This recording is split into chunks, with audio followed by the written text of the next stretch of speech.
Before we begin, I have a question. What time is it right now? Not approximately, exactly.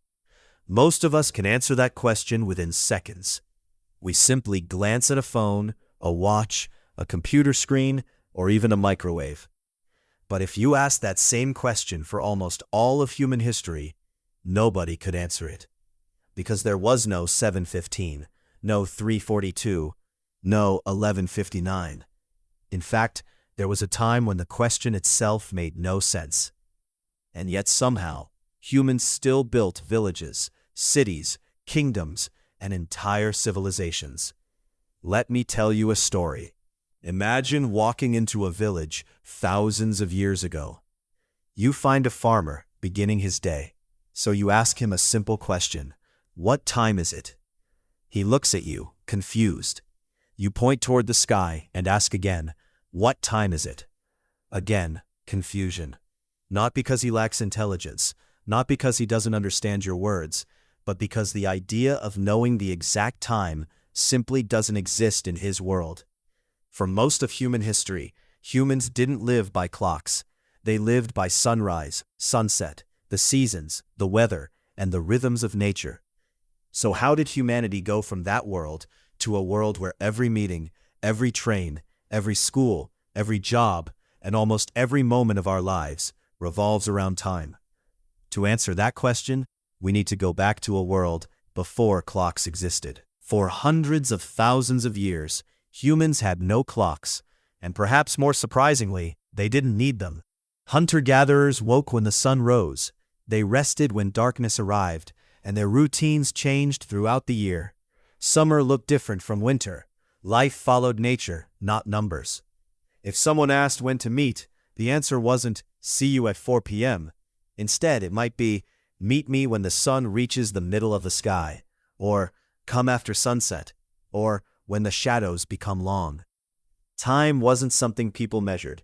It was something they experienced. The passing of a day was felt through light and darkness.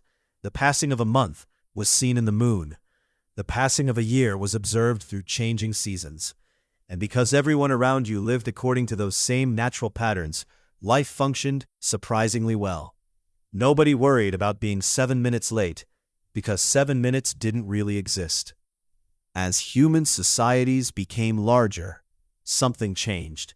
Villages grew into towns, towns became cities, and cities became civilizations. Suddenly, coordination became more important. Farmers needed to organize work. Merchants needed to plan trade. Religious ceremonies needed schedules. And governments needed order. For the first time, humans needed more precise ways to track the passing of time.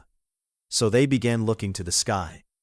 Ancient civilizations carefully observed the movement of the sun. They noticed that shadows changed throughout the day, and eventually created some of the earliest sundials. Now, instead of saying, sometime this afternoon, people could divide daylight into recognizable portions. It wasn't perfect, clouds could ruin everything, and the system only worked during the day, but it was a beginning. Humanity had started measuring time. For thousands of years, the sun remained humanity's primary clock.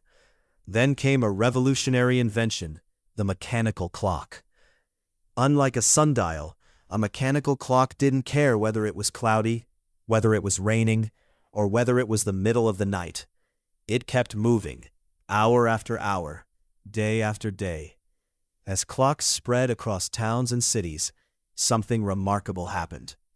People slowly stopped organizing life around nature and started organizing life around the clock. The clock was no longer following human life. Human life was beginning to follow the clock. For centuries, clocks existed, but they weren't yet controlling everyday life. Then came the Industrial Revolution. Factories needed hundreds of workers to arrive at the same moment. Railways required precise schedules. Businesses demanded coordination across entire regions. Suddenly, being around noon wasn't good enough. People needed exact times. A train leaving at 2 o'clock couldn't wait for someone who arrived at 2:07. Entire societies began synchronizing themselves. Cities adjusted their clocks. Countries established official standards, and eventually the world adopted time zones. For the first time in history, millions of people were following the same clock. Time had become a global system. At this point, you might be wondering, who actually invented time? The answer is nobody.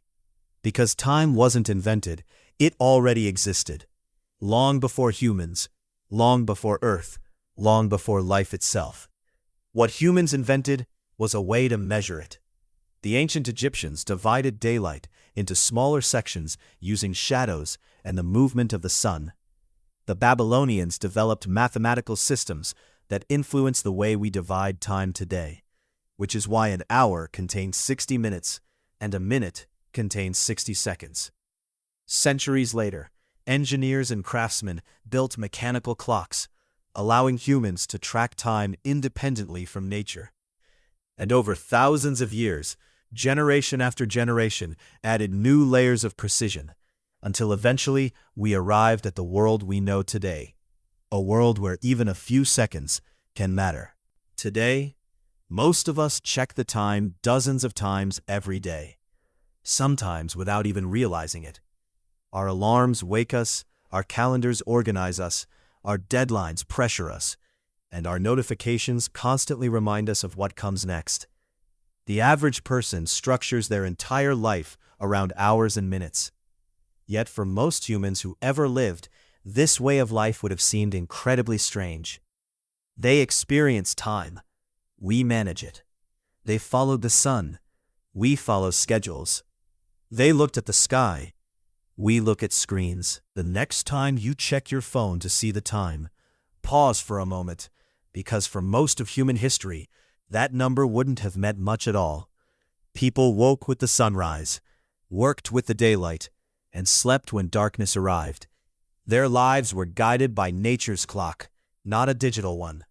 Today, every minute has a number, every hour has a purpose, every day has a schedule. And while that system has allowed us to build extraordinary civilizations, it has also changed our relationship with time itself. Maybe the biggest transformation wasn't that humans learned to measure time. Maybe it was that time slowly began measuring us. And somewhere between the first shadow cast by a sundial and the glowing clock on your phone, we forgot what it felt like to live in a world where nobody knew what time it was. We didn't invent time. We invented clocks, and they changed humanity forever.